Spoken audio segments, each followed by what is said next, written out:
Temper cinema అనేది ఎన్టీఆర్ లైఫ్లో ఎంత ముఖ్యమైన సినిమానో అందరికీ తెలుసు. దాదాపు ఎన్టీఆర్ పని అయిపోయింది అనే టైంలో వచ్చిన బ్లాక్ బస్టర్ టెంపర్. దాని గురించి కొన్ని ఇంట్రెస్టింగ్ విషయాలు అయితే డిస్కస్ చేద్దాం. వితౌట్ లేట్ వీడియోని స్టార్ట్ చేద్దాం. హాయ్ ఫ్రెండ్స్, ఎలా ఉన్నారు? వీడియోని లైక్ చేయండి, ఛానల్ని సబ్స్క్రైబ్ చేయండి. వీడియోలోకి వెళ్తే యంగ్ టైగర్ ఎన్టీఆర్, రామయ్య వస్తావయ్య, రభస ఈ రెండు సినిమాలు భారీ ఎక్స్పెక్టేషన్స్తో వచ్చాయి.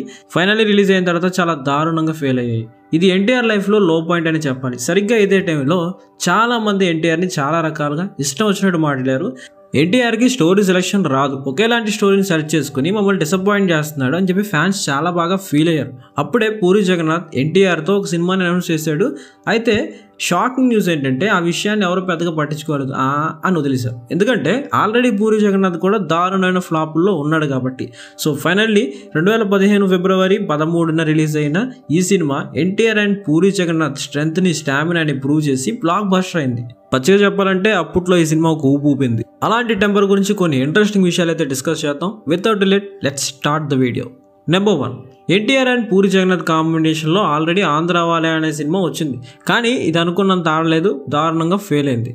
సో మళ్ళీ వీళ్ళిద్దరు కాంబోల సినిమా అంటే ఆలోచించాలి. బాగా ఆలోచించి పూరి జగన్నాథ్ గారు ఒక స్టోరీని రెడీ చేశారు. ఆ స్టోరీని ఎన్టీఆర్ గారికి వినిపించారు అండ్ ఎన్టీఆర్ గారు కూడా ఆ స్టోరీ ఓకే అన్నారు. కానీ ఎన్టీఆర్ గారు పెద్దగా ఆ స్టోరీ మీద ఇంట్రెస్ట్ లేదేమో అని అనుకున్నారు పూరి జగన్నాథ్ గారు. సరిగ్గా అదే టైంలో ఎన్టీఆర్ గారికి ఎప్పుడో చెప్పిన వక్కంత వంశీ గారు చెప్పిన లైన్ ఒకటి గుర్తొచ్చింది. పూరి జగన్నాథ్ గారిని పిలిచి వెంటనే ఈ లైన్ చెప్పారు. పూరి జగన్నాథ్ ఈ లైన్కి ఇంప్రెస్ అయ్యారు అండ్ దీనికి మీదే ఒక సినిమా చేద్దాం అని కూడా చెప్పారు. సో స్టోరీని రాసుకోవడం స్టార్ట్ చేశారు. ఫైనల్లీ ఎలా మొదలైంది టెంపర్. నెంబర్ 2, అసలు ఈ సినిమాని రవితేజ గారు చేయాలి. ఏంటి షాక్ అయ్యారా? నేను కూడా అయ్యాను. అసలు విషయం ఏంటంటే మెహర్ రమేష్ గారు ఈ స్టోరీని రవితేజ గారితో చేయాలనుకున్నారు. కానీ కొన్ని కారణాల వల్ల హోల్డ్లో పెట్టాల్సి వచ్చింది. ఫైనల్లీ ఇది ఎన్టీఆర్ చేశారు. నెంబర్ 3, అసలు ఈ సినిమా టైటిల్ టెంపరే కాదు. మరి ఏం టబ్బర్ ఆలోచిస్తున్నారా? కష్టపడకండి, చెప్తారు. ఈ సినిమా ఫస్ట్ అనుకున్న టైటిల్ ఏంటంటే దండయాత్ర దయ. కానీ ఆ తర్వాత టెంపర్ అనే టైటిల్తో దాన్ని రీప్లేస్ చేశారు. ఏమైనా మనలో మనమాట, టెంపర్ అనే టైటిలే బాగుంది కదా, నాకైతే అలాగే అనిపిస్తోంది.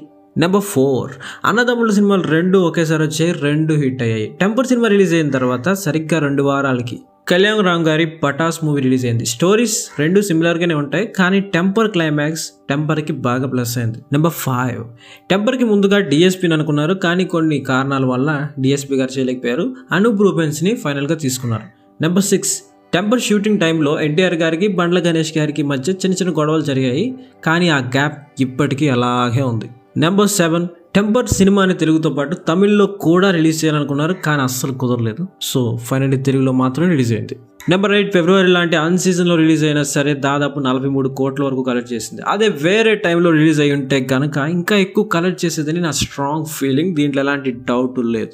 నెంబర్ 9, టెంపర్ మూవీ ఓవర్సీస్లో $1 మిలియన్ కలెక్ట్ చేసింది. డైరెక్టర్ పూరి జగన్నాథ్ గారికి ఇదే ఫస్ట్ $1 మిలియన్ కలెక్ట్ చేసిన movie. This is awesome.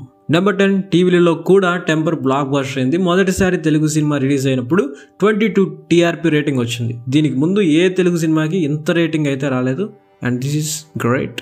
Number 11, temper అనే మూవీని అయోగ్య అనే పేరుతో విశాల్ తమిళ్లో రీమేక్ చేశారు అండ్ ఫైనల్లీ అది ఫ్లాప్ అయింది. ఇదే సినిమాని 2018లో సింబా అనే పేరుతో రణ్వీర్ సింగ్ హీరోగా హిందీలో రీమేక్ చేశారు అండ్ ఫైనల్లీ అక్కడ బాగానే ఆడింది. So that's the video. Thanks for watching. Love you all.